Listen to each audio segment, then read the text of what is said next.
누구를 두려워하는가 라는 제목으로 하나님의 말씀 함께 나누겠습니다. 본문은 마태복음 10장 24절로 33절의 말씀입니다. 제자가 그 선생보다 또는 종이 그 상전보다 높지 못하나니 제자가 그 선생 같고 종이 그 상전 같으면 조카도다. 집 주인을 바알세불이라 하였거든 하물며 그 집 사람들이랴. 그런즉 그들을 두려워하지 말라. 감추인 것이 드러나지 않을 것이 없고 숨은 것이 알려지지 않을 것이 없느니라. 내가 너희에게 어두운 데서 이르는 것을 광명한 데서 말하며 너희가 귓속말로 듣는 것을 집 위에서 전파하라. 몸은 죽여도 영혼은 능히 죽이지 못하는 자들을 두려워하지 말고 오직 몸과 영혼을 능히 지옥에 멸하실 수 있는 이를 두려워하라. 참새 2마리가 한 아사리온에 팔리지 않느냐. 그러나 너희 아버지께서 허락하지 아니하시면 그 하나도 땅에 떨어지지 아니하리라. 너희에게는 머리털까지 다 세신 바 되었나니 두려워하지 말라. 너희는 많은 참새보다 귀하니라. 누구든지 사람 앞에서 나를 시인하면 나도 하늘에 계신 내 아버지 앞에서 그를 시인할 것이요. 누구든지 사람 앞에서 나를 부인하면 나도 하늘에 계신 내 아버지 앞에서 그를 부인하리라. 아멘.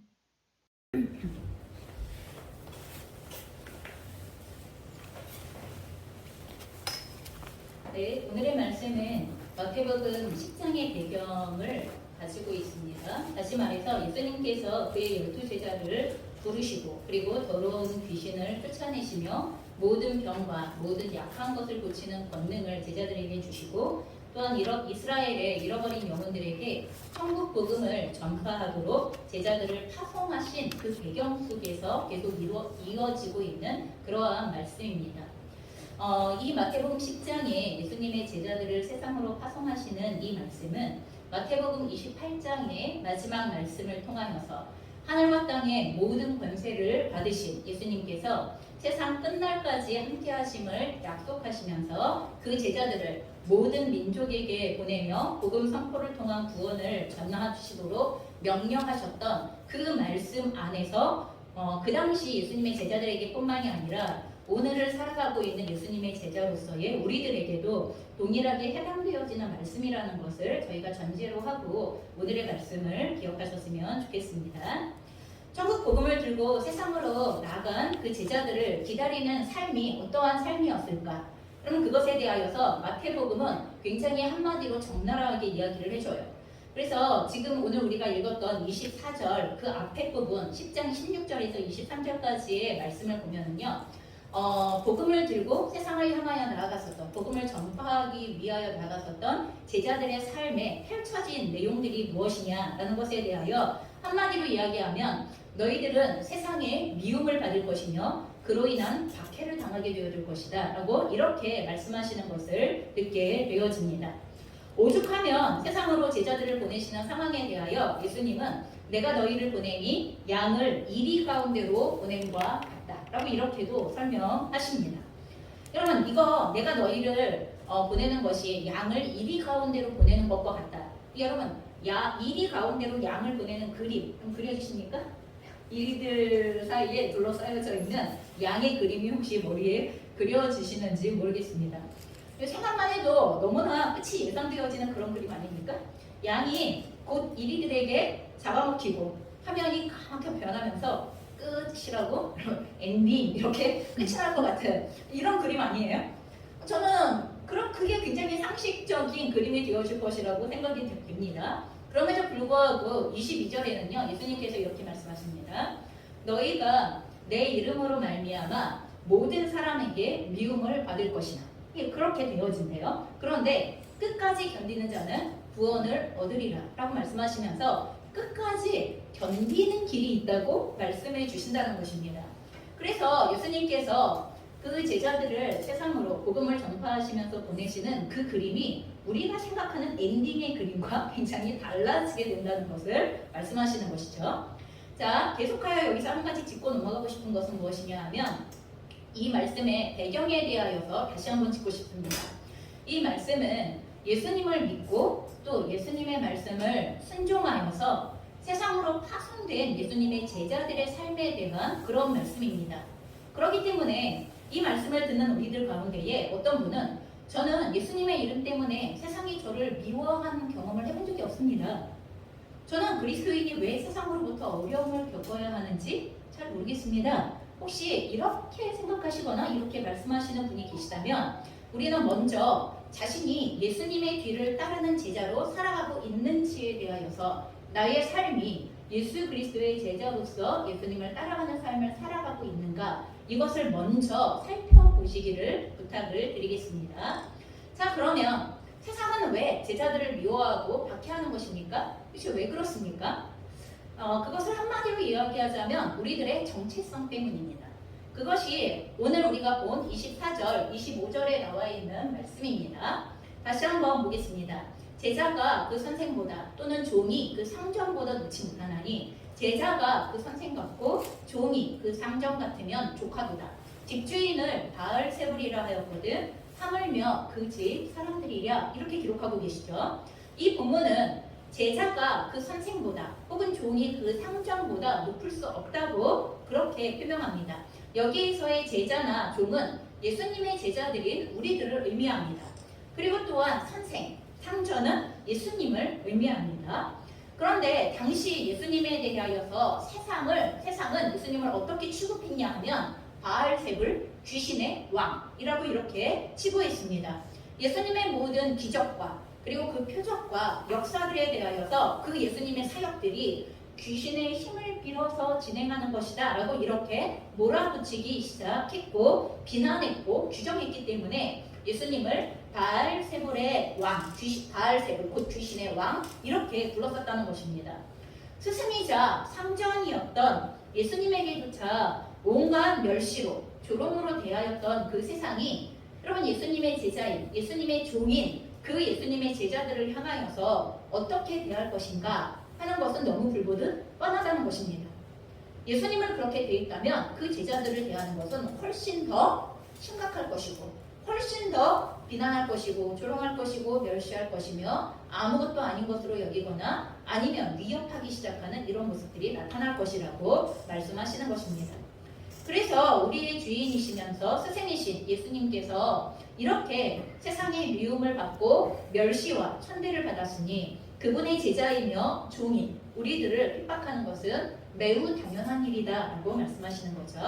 그래서 요한복음 15장의 18절부터 19절에도 예수님께서 이렇게 말씀하세요. 저희가 한 목소리로 같이 읽어보겠습니다. 시작. 세상이 너희를 미워하면 너희보다 먼저 나를 미워하는 줄을 알라. 너희가 세상에 속하였으면 세상이 자기의 것을 사랑할 것이나 너희는 세상에 속한 자가 아니요 도리어 내가 너희를 세상에서 택하였기 때문에 세상이 너희를 미워하느니라. 이게 예수님의 말씀이십니다. 우리가 하나님을 대적하는 세상에 속한 자로 계속 세상과 한 패가 되어져 한 무리가 되어져 그들과 하나가 되어져 살아가고 있다면 세상은 또한 세상을 주관하는 권세는 결코 우리들을 미워하지 않는다는 것입니다. 잘하고 있어. 아주 잘 멸망으로 가고 있어. 그럼 이런 상태가 되어질 것이기 때문에 결코 우리들을 미워하거나 우리들을 어렵게 하지 않을 거라는 것입니다. 하지만 예수님은 세상에 하나님의 나라, 천국을 선포하고 확장하심으로 세상의 권세들의 정체를 드러내시면서 그들의 멸망을 선포하신 분이시죠. 예수님께서 천국 복음을 전파하면 전파할수록 세상의 권세 잡은 자들의 정체가 드러납니다. 얘네들이 세상의 권세가 주관자의 궁극적인 권세자들이 아니구나 라는 것에 대하여서 오직 세상의 권세는 하나님께 속하였구나 하는 것에 대하여서 그들의 정체가 드러나게 되어주고 그들은 이미 예수 그리스도 안에서 실패하고 그리고 패한 존재이고 궁극적으로 멸망을 향하여 가는 존재구나 하는 것에 대한 이 정체가 적나라하게 드러나기 시작한다는 것입니다. 그렇기 때문에 예수님과 천국에 속한 우리들 역시 세상의 권세 잡은 자들에게 또한 세상의 악한 영의 권세들에게 있어서 우리는 미움의 대상이 되어진다고 이렇게 말하고 있는 것입니다. 자, 그렇다면 우리는 여기에서 자신에 대하여 생각해 보셔야 합니다. 여러분은 지금 예수님과 하나님의 나라에 속한 자로 살고 계십니까? 여러분 실제로요. 여러분은 예수 그리스도 안에서 구원을 받으셨을 뿐만 아니라 그리고 또한 예수 그리스도 안에 속한 자예요. 근데 중요한 건 뭐냐 하면 예수 그리스도께 속한 자로 살고 있는가예요. 여러분, 내가 예수 그리스도에게 속한 자이다라는 것과 예수 그리스도에게 속한 자답게 살고 있다라는 것은 이건 매우 다른 문제에 해당이 되어지는 것입니다. 혹은 여러분은 멸망을 향해 가는 세상에 속한 존재입니까? 여러분, 아무리 타이타닉이 어마어마한 배이고 그리고 또한 아무리 화려한 배이고 거대한 배처럼 보인다 하더라도 여러분, 타산되어져 가는 배라면 그 배에 끝까지 남아있고 싶어하는 사람은 한 명도 없습니다. 너무 당연한 것입니다. 여러분, 그렇기 때문에 저희가 지금 멸망을 향하여 가고 있는 세상 가운데 속한 자이고 그 속한 자대로의 삶을 살고 있는지 아니면 예수님과 하나님의 나라에 속한 자로 거기에 합당한 삶을 살고 있는지 뭘 통하여 알 수 있다고요? 세상이 너희를 미워할 것이다. 여러분, 우리가 그리스도인이기 때문에 세상의 미움을 받고 있는 삶을 살고 있습니까? 난 그리스도인인데 아무런 지지도 받지 않아. 여러분, 이건 사단과 그리고 세상에 속한 권세가 쟤는 내 편이야 이런 얘기 지금 하고 있다는 거예요. 우리가 뭐라고 말하지 않아도 세상의 권세는 알아요. 제가 내 편인지 예수님 편인지, 제가 도대체 내 편인지 나의 원수인 하나님 편인지 사단 마귀가 제일 잘 압니다. 여러분, 그래서 우리가 아무리 예배를 드리면서 나 하나님께 속한 자야, 하나님께 속한 자다워 아무리 내가 스스로 얘기한다 하더라도 여러분, 우리의 삶에 하나님의 백성이기 때문에 드러날 수밖에 없는 세상으로부터 받는 어떤 미움이 있는가라는 것에 대하여서 생각해 보셨으면 좋겠습니다. 자, 오늘의 본문에는요, 예수님께서 제자들에게 이같이 세상이 우리를 미워하고 박해하는 상황을 만날 때 어떻게 하라고 말씀하세요? 울어야 돼, 도망가야 돼, 아니면 슬퍼해야 돼, 그냥 죽은 척해, 이렇게 얘기하세요? 그렇게 말씀하시지 않고요, 두려워하지 말라라고 오늘 본문에 3번이나 반복하여서 말씀하시는 것을 저희가 보게 되었습니다. 26절, 그런즉 그들을 두려워하지 말라. 28절, 몸은 죽여도 영혼은 능히 죽이지 못하는 자들을 두려워하지 말고. 31절, 두려워하지 말라. 너희는 많은 참새보다 귀하니라 라고 말씀하시면서 그 고난의 상황, 세상이 우리를 미워함으로 박해를 받는 그 상황을 만나게 되어줄 때 너희는 두려워하지 말라고 3번이나 반복하여 강하게 명령하고 계시는 것을 보게 되어집니다. 당시 예수님의 제자들에게나 그리고 또한 오늘날 예수님의 말씀에 순종하여 예수님의 제자로 살아가려는 우리들에게나 여러분, 두려워할 상황이 펼쳐져 있다는 것을 예수님은 이미 전제하고 하시는 말씀이에요. 이런 상황이 오지 않을 거다, 혹시 올지도 모른다, 이거 아니고요. 온다예요. 반드시 온다예요. 반드시 온다는 것을 전제하고서 하시는 말씀이에요. 우리는 천국 복음을 전파하려는 사명을 감당하려고 할 때 대면하게 되어질 세상의 박해와 고난 자체가 사실 두려운 것이 그게 사실이죠. 그게 인간인 우리들의 연약함이니까 두렵기도 합니다. 그것이 육체적인 핍박으로나 혹은 정서적인 학대로나 경제적인 핍절함으로나 관계적인 멸시와 조롱으로나 혹은 직접적인 생명의 위협 등으로 어떤 모습으로 우리에게 닥쳐오든지 우리는 분명히 그와 같은 상황이 두려울 것이 분명합니다. 할 수만 있다면 피할 길을 찾고 싶을 것이고 할 수만 있다면 그런 상황을 만들지 않기 위하여서 주님이 말씀하셨던 것처럼 어떻게 하는 게 뱀처럼 지혜로운 것일까? 라는 것에 대하여서 굉장히 고민하기 시작하는 애를 쓸 것입니다. 하지만 주님은 그 상황은 분명히 닥쳐올 것이라고 이미 당연한 것으로 여기시고 우리에게 그 당연한 것을 전제로 하여서 두려워하지 말라고 반복하고 계시다는 것을 기억하셔야 합니다. 그러면서 예수님께서는 제자들이 어떻게 이 두려움을 이겨낼 수 있는지에 대하여서 그 비결을 그 뒷부분에 알려주시기 시작합니다. 첫 번째의 비결이 26절부터 27절의 말씀입니다. 저희가 다시 한번 봉독하겠습니다. 시작. 그런즉 그들을 두려워하지 말라. 감추인 것이 드러나지 않을 것이 없고 숨은 것이 알려지지 않을 것이 없느니라. 내가 너희에게 어두운 데서 이르는 것을 광명한 데서 말하며 너희가 귓속말로 듣는 것을 집 위에서 전파하라. 그럼 무슨 말씀이냐 하면 예수님께서는 진리는 반드시 결국에는 드러난다고 말씀하시는 거예요. 지금 우리가 전하는 복음, 그 당시 예수님의 제자들이 전했던 복음의 내용이 듣는 사람들에게 있어서 그것이 어쩌면 허무맹랑한 소리, 얼토당토하는 소리, 그걸 어떻게 믿고 따라가 이렇게 생각할 수 있는 소리가 되었던 내용일지 몰라도 여러분 예수님의 진리는 어느 때나 진리라는 것입니다. 그리고 그 진리는 반드시 진리로 드러나는 때가 있다는 것을 말씀하시는 것입니다. 당장은 세상의 권세와 힘이 강해 보입니다. 거짓되어진 힘이 강력해 보여도 사실 그건 반드시 무너지게 되어지고 없어지게 되어질 허상에 불과합니다. 예수님께서 제자들을 처음 파송했던 시기에 예수님을 통한 천국의 시작을 알리는 복음이라는 것은 당시 듣는 사람들에게는 말도 안 된다고 여겨질 수 있는 그런 내용이었습니다. 하지만 예수님께서 십자가에서 죽으시고 부활하시게 되어졌을 때 부활하신 주님을 보게 되어진 제자들은 이 복음 전파에 대해서 그 이전과 사뭇 달라지기 시작하죠.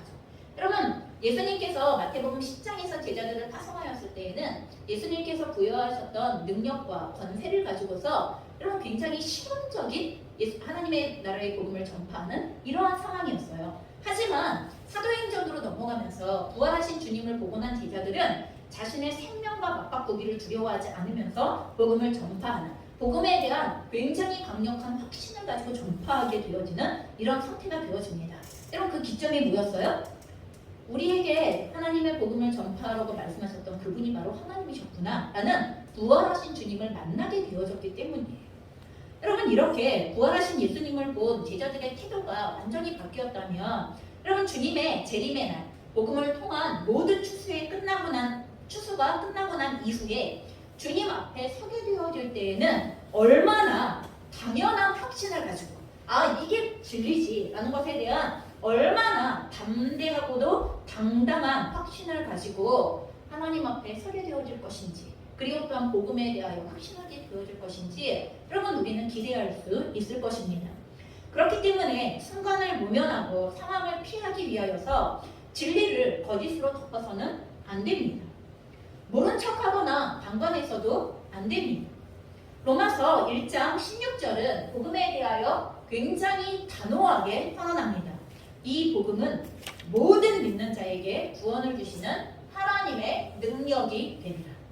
여러분 우리가 복음을 전파할 때 여러분 진짜 이 복음 전파가 하는 이 자체가 우리가 복음을 전파할 때 설사 강력한 어떠한 능력이 나타나지 않는다 하더라도 이 복음을 받아들이는 이들에게는 그들에게 구원이 임하게 되어진다는 것을 진짜 믿으십니까?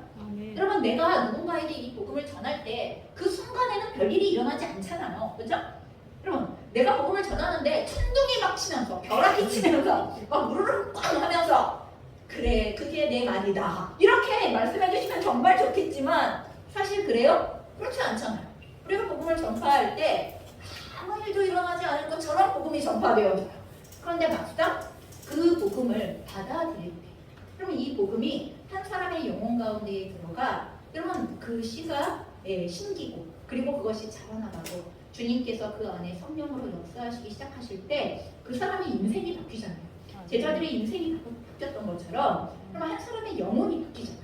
놀라운 능력이 된다는 것입니다. 내가 감각적으로 그것을 인식하건 인식하지 못하던의 문제가 아니라는 거예요. 내가 그것에 대하여 감정적으로 느끼건 느끼지 못하던의 문제가 아니라는 거예요. 그냥 이건 사실이에요. 하나님께서 일하시는 사실이에요. 그게 진리라는 거예요. 그래서 이 복음은 모든 믿는 자에게 구원을 주시는 하나님의 능력이 되어지기 때문에 오늘 제자들이 그랬던 것처럼 오늘을 살아가는 우리들 역시 이 복음을 가지고 한 사람의 영혼에게 그와 같은 구원을 주시는 하나님의 능력으로 역사되어지기를 믿는 마음을 가지고 나아가는 것이죠. 그 복음을 전파하기 시작하는 것입니다. 우리는 참된 것을 말하고 그리고 또한 아는 대로 실천하는 삶을 사는 것이 굉장히 중요합니다. 왜요? 그게 진리니까. 누가 뭐라 해도 그게 진리니까. 그리고 그 진리는 반드시 드러날 날이 있을 것이니까. 영원히 사라지지 않고 명확하게 드러나는 날이 반드시 있을 것이니까. 다수가 아니라 하더라도 여러분 다수결의 원리가 지배하는 이 땅 가운데에서 다수가 복음이 무슨 능력이 있어 이렇게 얘기한다 하더라도 여러분 주님 앞에서 그 진리는 반드시 드러나게 되어질 것이니까 우리는 담대하고 크게 말하며 우리가 알고 있고 믿는 바를 드러내야 한다는 것입니다.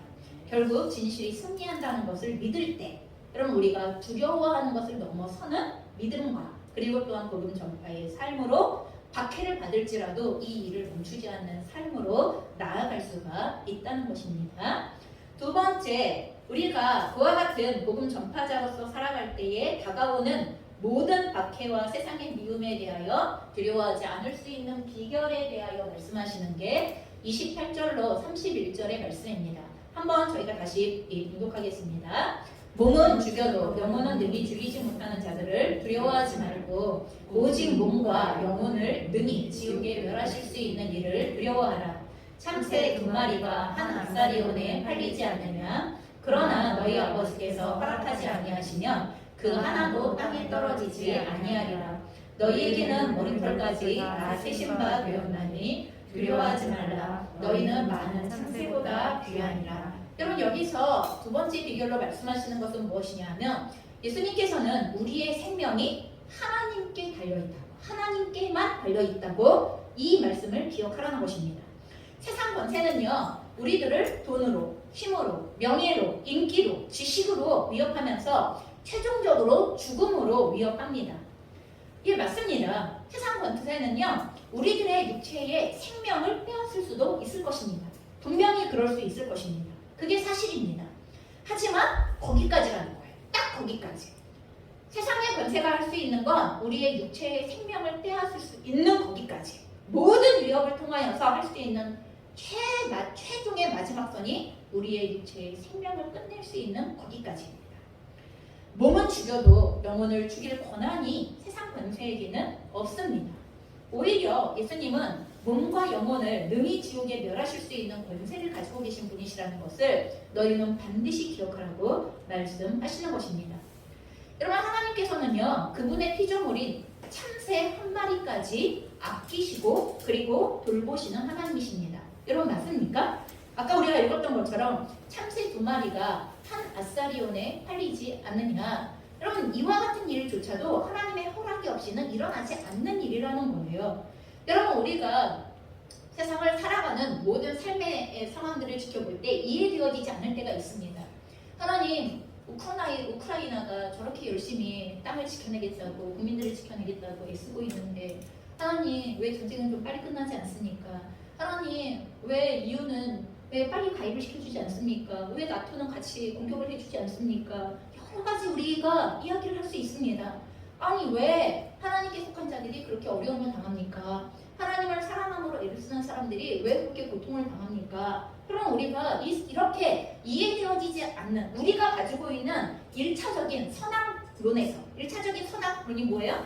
1차적으로 선의는 잘 돼야 되고 악의는 안 돼야 되죠. 우리가 갖고 있는 1차적인 선악론은 그래요. 그래서 그 공식에 어긋나는 사람들을 볼 때마다 하나님이 이해가 되어지지 않거나, 그리고 하나님이 안 계신 것 같거나, 하나님이 역사하지 않는 것 같거나, 하나님은 눈을 감고 계시는 것 같거나, 주무시나? 그런 이런 생각이 들거나 할 수 있는데, 하나님은 그렇게 말씀하시는 게 아니에요. 세상에서 일어나고 있는 그 어떤 일 하나도 내가 모르고 있는 것이 있을 것 같으냐? 나의 허락 없이 이루어질 수 있는 일이 있을 것 같으냐? 라고 이렇게 우리에게 말씀하세요. 여러분, 그 안에는 무엇도 있어요? 하나님의 자녀들이 복음을 전파하면서 고난을 받는 문제도, 박해를 받는 문제도 그 안에 해당이 되어지는 문제라는 것입니다. 이렇게 그의 피조물인 참새 1마리까지도 아끼시고 아시는 하나님이신데, 그러니 하나님의 자녀들을 얼마나 사랑하시겠냐는 거예요. 그런 하나님께서 그렇게까지 사랑하시는 그 자녀들에게 만일 고통스러운 일들이 일어난다면, 만일 이해가 되어지지 않을 수 있는 그와 같은 박해와 세상의 미움을 받는 일이 일어나게 되어진다면, 예수님의 말씀을 순종하기 위하여 죽음을 대면하게 되어지는 상황이 벌어진다면, 그것은 하나님께서 허락하시는 것이니 두려워하지 말고 사랑 안에서 그 죽음을 대면하라고 우리에게 말씀하시는 거예요. 예수님께서 아버지의 사랑 안에서 십자가를 받아들이셨던 것과 같은 원리라고 우리에게 알려주시는 거예요. 하나님이 능력이 없어서 예수님의 죽음을 두고 본 것이 아니라는 거예요. 그 죽음을 통하여 더욱 열매 맺기를 원하는 더욱 큰 부활의 역사와 열매가 있을 것을 알고 계획하셨기에 하나님께서 그 사랑하는 아들의 죽음을 허락하셨다는 것을 말씀하시는 거예요.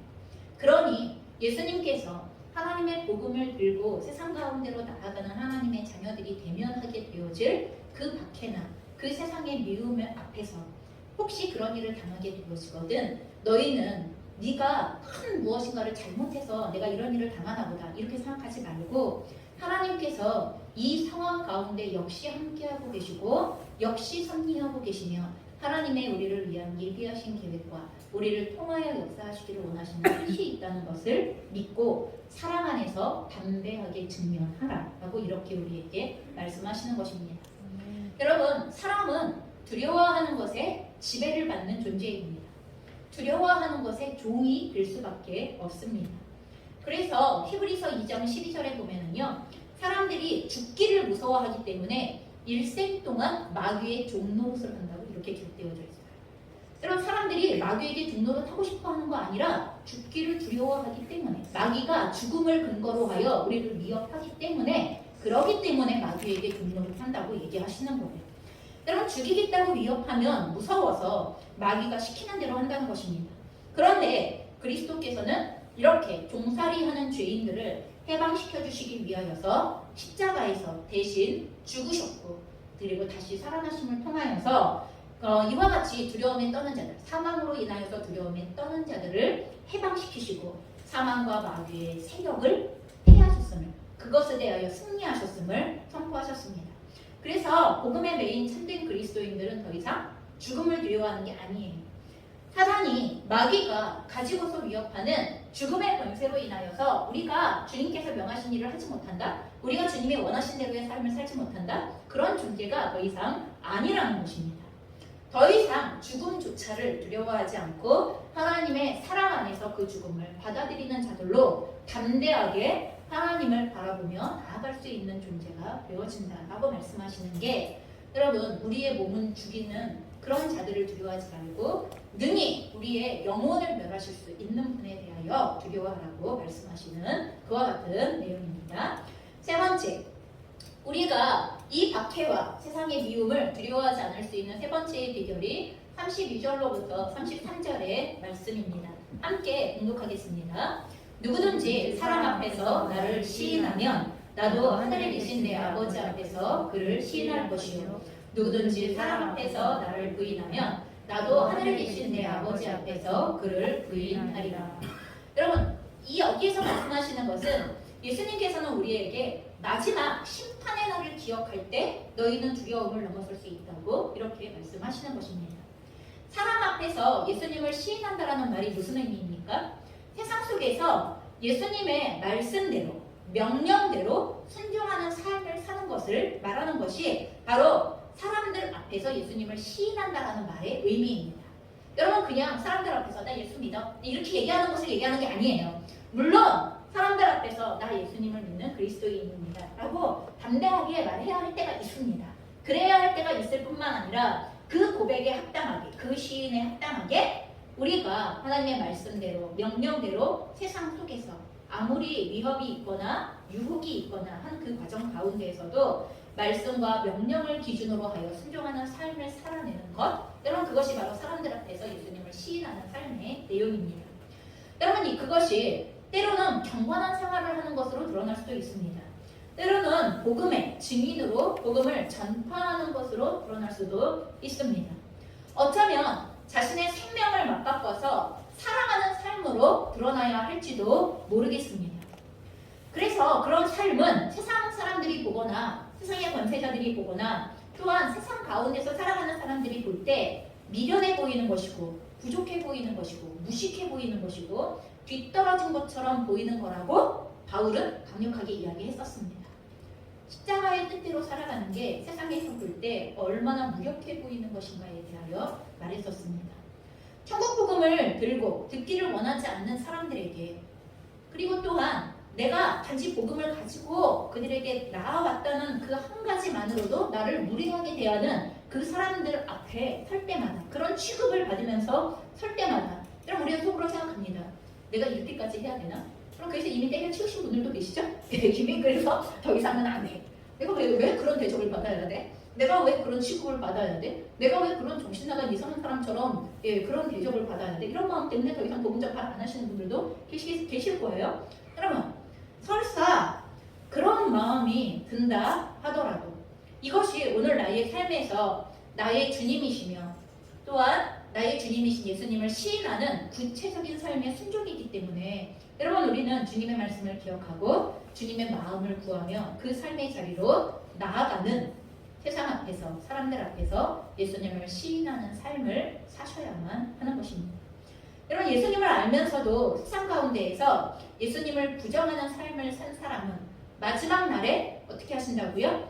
예수님께서도 난 널 모르겠다. 여러분 이렇게 부정하시다. 난 널 도무지 모르겠다.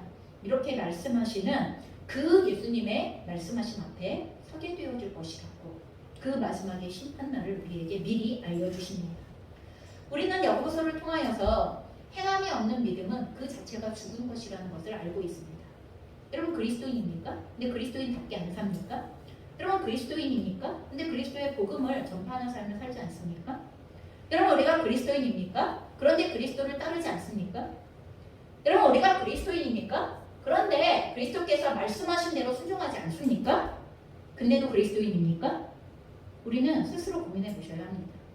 절대로 하나님의 심판대 앞에서 네가 나를 사람들 앞에서 시인하였으니 내가 너를 하나님 앞에서 시인하리라. 이 말씀을 들을 수 없을 것입니다. 그러나 여러분 이것은 지금 위협을 말하는 것이 아니라 마지막 세상 날에 일어나게 되어질 진실을 얘기하는 것입니다.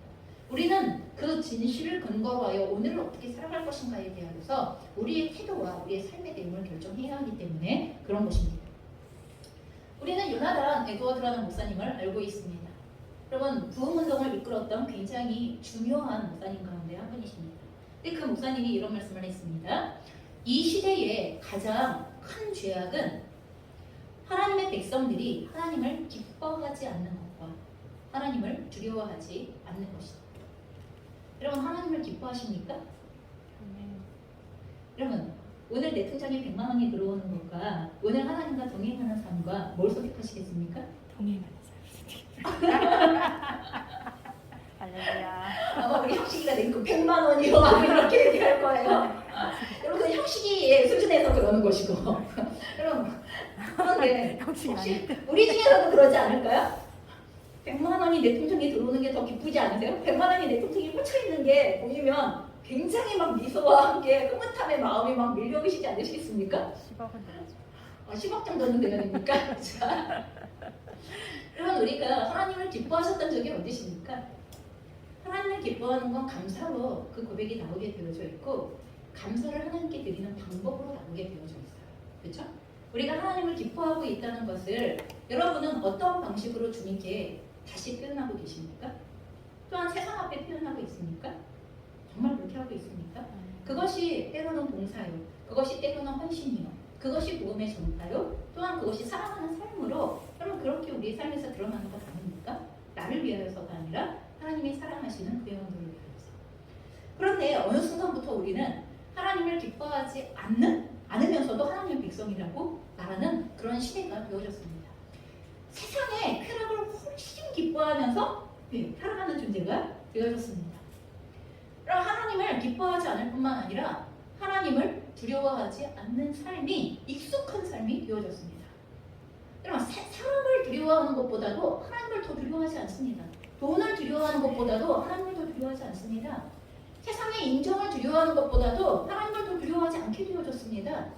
여러분 제가 말했던 다른 세상의 것들을 훨씬 두려워하시잖아요. 그런 삶은 어느 순간부터 살게 되어졌습니다. 직장 상사의 명령을 더 두려워하게 되어졌고 그리고 옆에서 내가 함께 좋아하는 사람들의 그 평가를 훨씬 더 두려워하게 되어졌고 어느 순간부터 그렇게 되어졌습니다. 그런데 다시 한번 기억하십시오. 이 시대의 가장 큰 죄악은 하나님의 백성들이 하나님을 기뻐하지 않는 것과 하나님을 두려워하지 않는 것이다. 여러분 우리가 정치에 대하여서 비난하고 욕하죠? 사회의 구조에 대해서 비난하고 욕하죠? 근데 그게 사회의 구조의 문제입니까? 아니면 그리스도인이 그리스도인답게 살지 않은 문제입니까? 요나단 에드워드 목사님은 그 문제들에 대하여 문제의 원인이 여러분 세상은 세상의 정체성대로 사는 것입니다.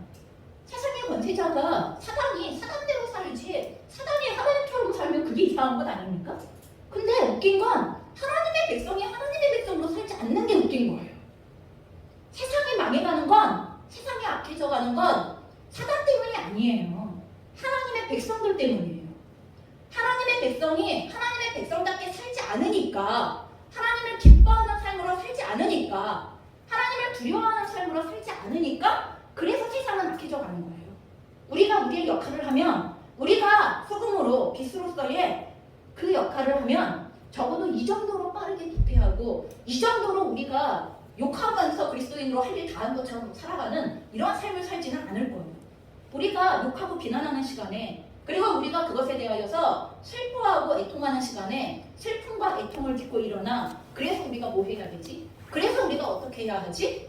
하는 것에 대한 구체적인 고민과 순종을, 무엇을 기준으로 해서 어떤 순종을 해야 하지? 적어도 내가 속한 곳에서는 그런 일이 일어나지 않게, 적어도 내가 섬기는 거기에서는 그런 일이 일어나지 않게, 적어도 내가 있기 때문에 나의 가정과 내가 속한 직장과 내가 속한 그 자리에서만큼은 그런 일이 일어나지 않게 전심으로 깨어 하나님 앞에 기도하고 순종함으로 선을 행하는 일들이 일어나게 되어질 거예요. 근데 하나님을 기뻐하지 않아. 근데 하나님을 두려워하지 않아. 이게 문제라는 것이고, 어떤 시대도 세상에서 사단은 사단의 일을 했습니다. 그걸 갖고 뭐라 할 문제가 아니에요. 근데 그리스도인이 자꾸 변질되어져 가요. 언제나 그럴 때 세상에는 악이 득세하기 시작했습니다. 자, 하나님을 믿는 하나님의 성도들이 하나님을 기뻐하지 않고 세상의 쾌락을 어느 순간부터 기뻐합니다. 그게 더욱 좋아요. 성도들이 하나님을 두려워하지 않고 사람을 두려워합니다. 교회를 다니면서도 하나님을 두려워하지 않는 사람들이 차고 넘칩니다. 말씀을 어겨도 괜찮은 줄 알고 죄를 지어도 괜찮은 줄 아는 사람들이 넘쳐납니다. 사람을 두려워하는 것만큼도 하나님을 절대 두려워하지 않습니다. 하나님을 두려워하면서 살면 사람을 두려워하지 않게 되는데 우리는 거꾸로 살고 있습니다. 자, 이제 마무리합니다. 복음을 전파하려는데 도대체 두려워하는 것이 무엇입니까? 복음을 전파하는 데 있어서 우리가 두려워하고 있는 것은 무엇입니까? 하나님의 말씀대로 살려는데 두려워하고 있는 것은 도대체 무엇입니까? 하나님을 두려워하는 것보다 더 두려워하고 있는 것은 무엇입니까? 바로 그것이 내가 지금 섬기고 있는 우상입니다. 그게 우상입니다. 우리가 진정 두려워해야 할 분이신 하나님을 두려워하고 모든 우상을 파하고, 그러면 그 우상의 권세로부터 자유케 되어져서 예수 그리스도의 제자로 오늘 세상에서 예수 그리스도를 시인하는 삶, 하나님을 두려워할 줄 아는 삶을 살게 되어지는 저희가 되어지시기를 주님의 이름으로 축원합니다.